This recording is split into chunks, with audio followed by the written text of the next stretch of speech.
was a bit of a mess. So we're trying to get it a little bit more organised and maybe add another room to it. But welcome to Drakelow. Drakelow was originally constructed as part of the government shadow factory scheme in World War II.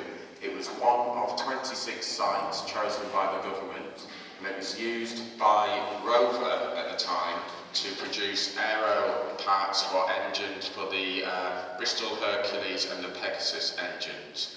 Now, originally in the tunnels they had a complete engine, but they only produced the parts, so they could go along with their part and go, that's where it fits. But they didn't actually assemble the engines here, they only produced the parts, and then the parts were sent off to other factories around the country. The site was blasted out. It was blasted from the top down, and then pneumatic drills were used to shape off the tunnels. You can see it on the other side a little bit more defined. It took 2,000 construction workers around about 18 months to complete, and it was 12 months until they got the first machinery in to start production. So they started off in Tunnel 1, which is all the way to the far end, which we will get to later on in the tour, and then they worked back. The spoil was sent across the road, and there is still some spoil heaps if you drive or walk up to the right on the left-hand side. A lot of it was put where the caravan site is now, and that was eventually turned into a camp area for Rover workers who lived in Birmingham. They were to get bussed in, and then they would live there from Monday to Saturday, and then Saturday evening they were allowed to, if they wanted to go home, they didn't have to go, they could go back for Sunday, see their family and friends, and then on Monday they were to come back and start work again. The shifts started from 7 in the morning until 7:30 in the morning until 5 o'clock in the afternoon. They didn't work overnight. This is in World War II.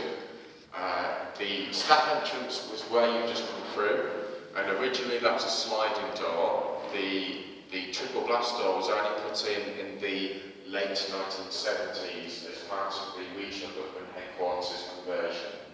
The actual workers for Rover, which there were 700 workers who worked down here during World War II at any one day, they would have come in through tunnels 1, 2, 3 and 4 entrances, which are the main vehicle entrances. And I'll take you down to tunnel 4 entrance later on.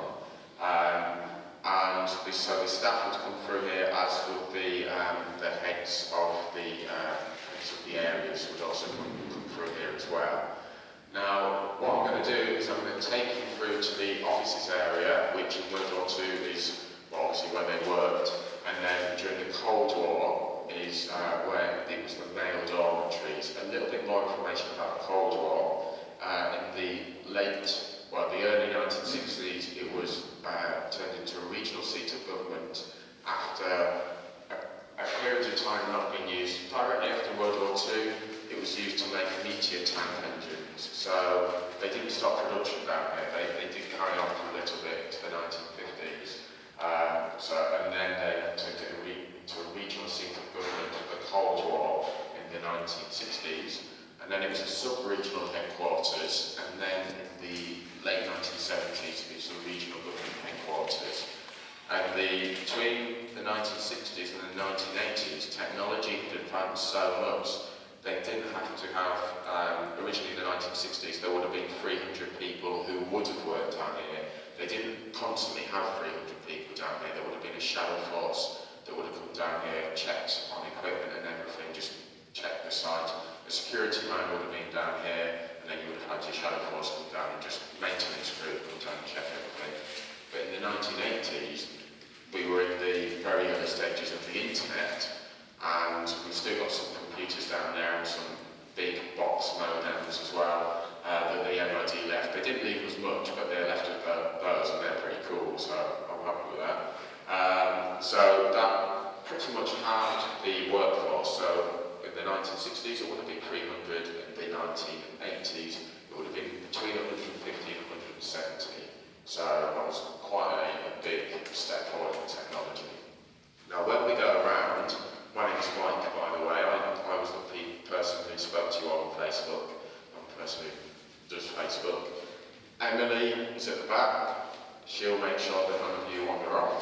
Simon was the one who took your money. I'm going to run it. He has, isn't he? He's gone. I'll tackle him later on. And he might well join on, he might not, he might get taken away to do the work character duties, but Emily will be with us on the tour. If you have any questions directly to myself or Emily, if Emily doesn't know, she'll put them towards me. If I don't know, I'll get back to you on Facebook at a later date and we'll try and find it out. Now, for this door here is the water tank area. We've got 2 water tanks and a waterfall as well. The water tanks hold 90,000 litres of water, which is 19,800 gallons of water. It's taken a while to learn that, but it's in my head now. Feel free to pop your head in and have a look at the torch, but please don't go too far because it's kind of outside the storeroom and there's pieces everywhere. You can, I'll show you the waterfall though, which is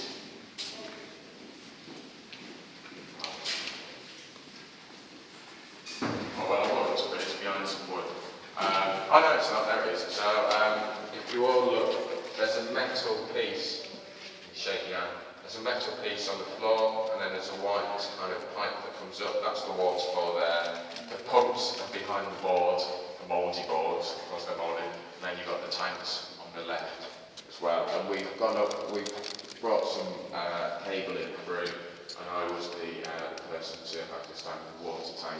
And there's a big hole, obviously there's an access panel. It's nice and clear water, but it looks like it's very cold water. Yeah. So fortunately when you stand on the tank you don't feel like, well, it occasionally pops when you walk.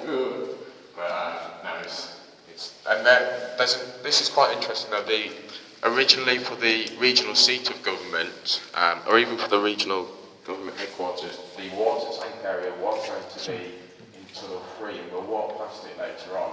And they got so far into it that they built a concrete plinth, or both the concrete plinths, and there's even a access ladder there.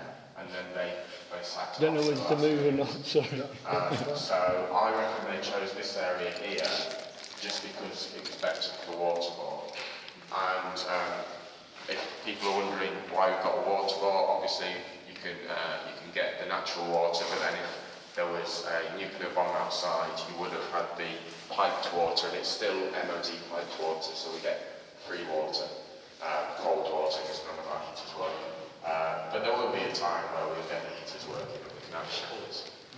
Because during the 1980s they did a £1 million upgrade, and we got mirror showers in the male toilets, nice and shiny, still work. It's just a cold shower.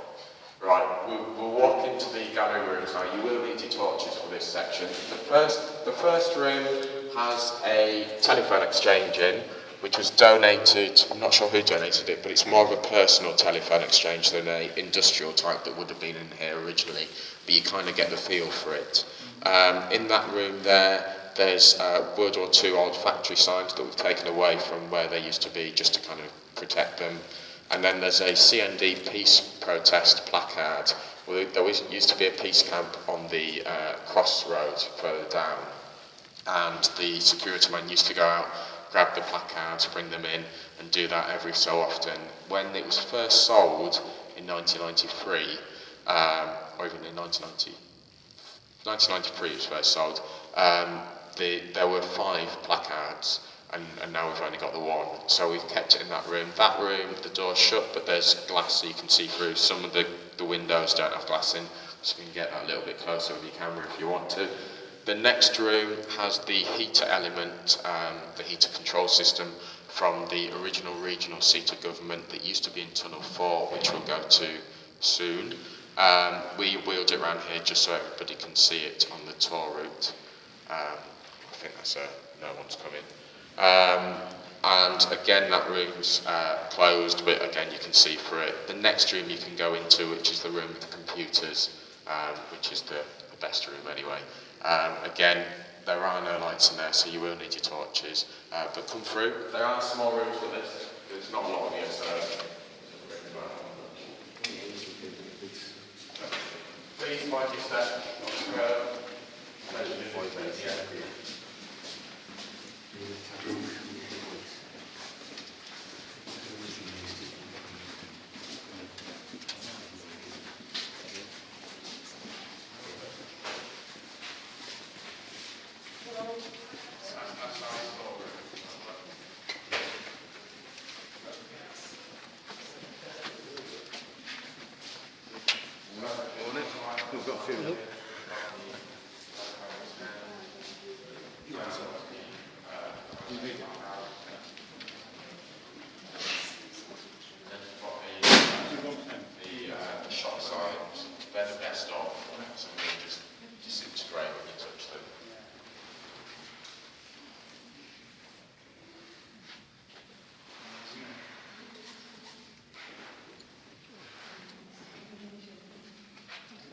the chair is from just off Tunnel 4, to the Peabody Regional City Government area.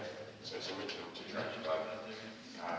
We're quite surprised the fabrics stay like that for so long. Yeah, most things that Drakelow do, so it's a rarity. And then that's the Sorry. trolley unit. Yeah. And then this is the computer in there. Feel free to go in and have a look.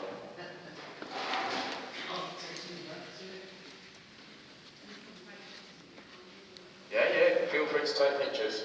Yeah, you're not it's not frowned upon if you take pictures, so carry on taking pictures.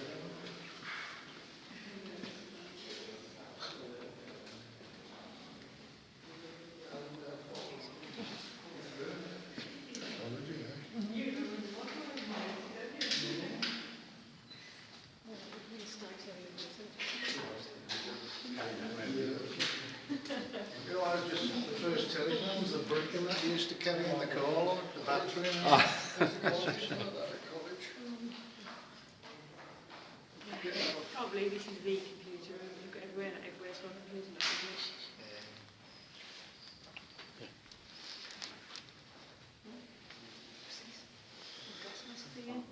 Desperately need some warmth in here to preserve that printer. There is a volunteer who will get there is a volunteer who helps us out, and he's taken one of the computers away, and he's actually managed to bring it to life. So hopefully we're going to do the same with the rest of them. Yeah. And also we got communications with the Computer Museum at Bletchley Park, and they might allow us to fix some of their computers that they don't use on home as well. And then we can make a proper communication through that.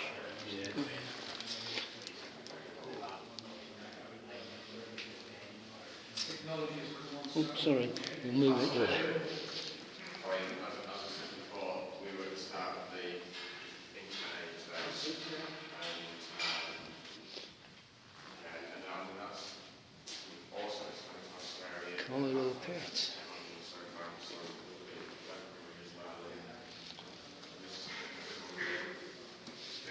Scary to the point that they spent £1 million less than the end of the war, and we're really considering going through with it.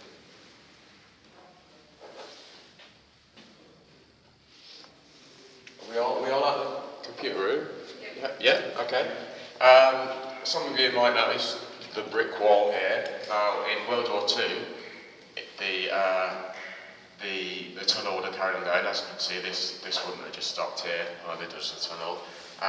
Again, this is part of the advanced technology kind of era.